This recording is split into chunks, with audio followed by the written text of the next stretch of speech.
Well, we get a chance now to talk it over with a guy who's going to be up in Cooperstown, New York this weekend, a very big special weekend for former Cardinal manager Tony LaRussa going into the Hall of Fame. Marc Topkin has covered Tony for a long time for the Tampa Bay Times. And Marc, I know even though it kind of became a foregone conclusion late in Tony's career that he would become a Hall of Famer, I'm sure this is going to be a real humbling weekend for him.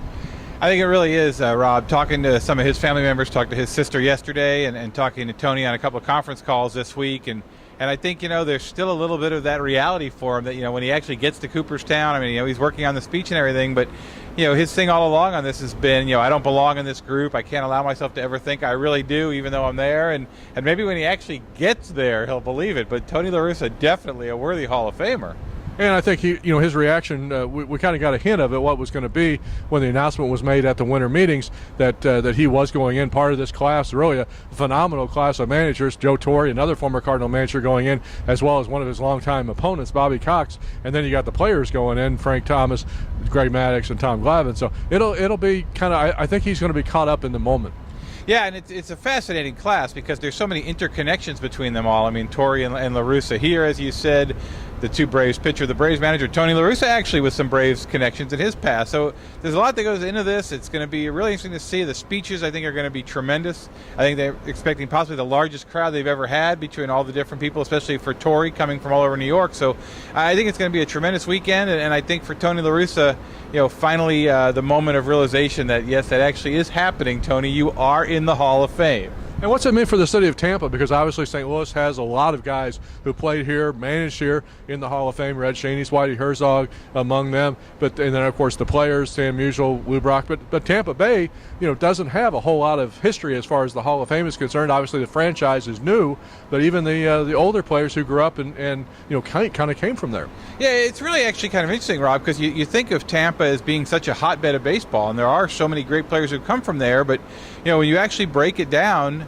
and go strictly by people that are born and raised there, Tony LaRussa will only be the second Tampa native in the Baseball Hall of Fame, joining one of his mentors in a way, Al Lopez.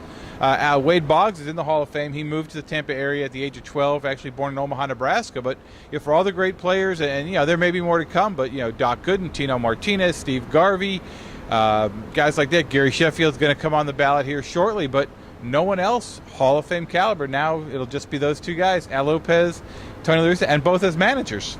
And I think that's one thing that does separate baseball a little bit from some of the other sports. Every sport, of course, has a Hall of Fame. Every sport has a Hall of Fame induction ceremony. I don't think there's any place like Cooperstown.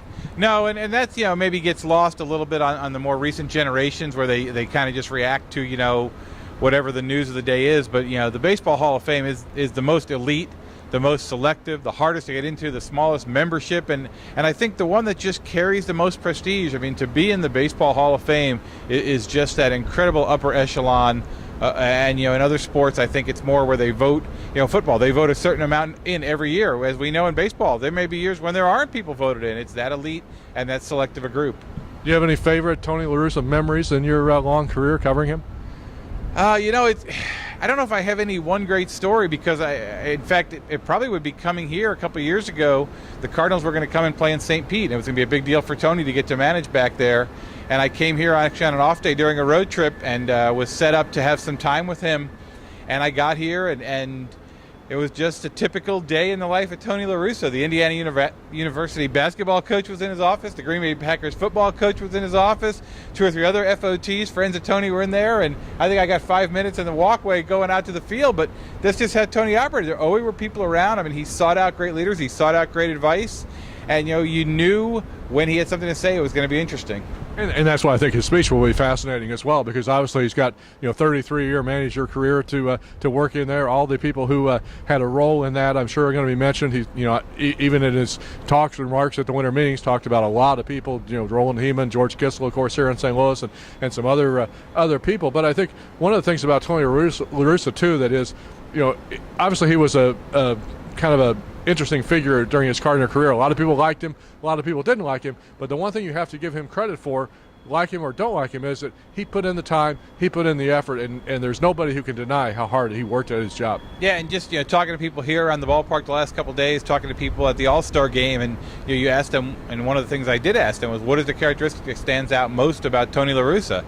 And preparation and intensity and intelligence. Those are the three things I heard most often. They all fit into exactly what you just said. I mean, he may not have had the most endearing style. He may not have had the most endearing personality. And in fact, talking to Mike Shannon today, and he actually made a parallel. You talk about some players like maybe A.J. Pierzynski, where when he's on the other team, he's always annoying you. Then you get him on your team, you think it's great. Well, he actually made that kind of a parallel with Tony LaRussa and said that he's a guy when you're going against him, it's always really annoying. But when he's on your side, you realize how great he really is. Lance Berkman made those same comments. He was playing for the Houston Astros. He said, I hated Tony LaRussa. I get over here, and I love the guy. I see exactly what he's doing. He has a reason for everything that he does. It just really ticks off the other team most of the time. And the one thing I think, too, as we conclude our interview with Marc Topkin of the Tampa Bay Times, is that we'll never see another manager like Tony LaRussa, because you will never see somebody last 33 years in this game as a major league manager. No, I don't think you will. I don't think any manager could handle it. And part of that is because there's more responsibilities now. There's more media responsibilities, more other things that go with the job. But what Tony LaRussa did, and in fact, you think about it, he did that in 3 different organizations, and that's part of what you said, that crowd at Cooperstown, and that speech is going to be so fascinating because there are so many different facets and chapters to his life, and to have the success he had in all those different places and doing it his way that whole time is truly remarkable.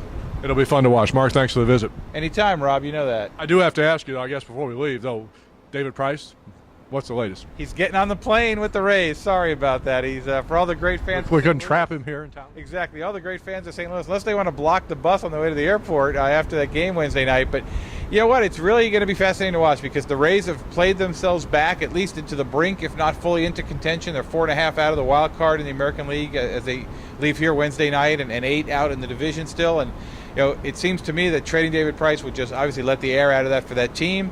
On the other hand, his value has never been higher. He's pitching better than he's ever pitched before. It's going to be a fascinating decision over the next week.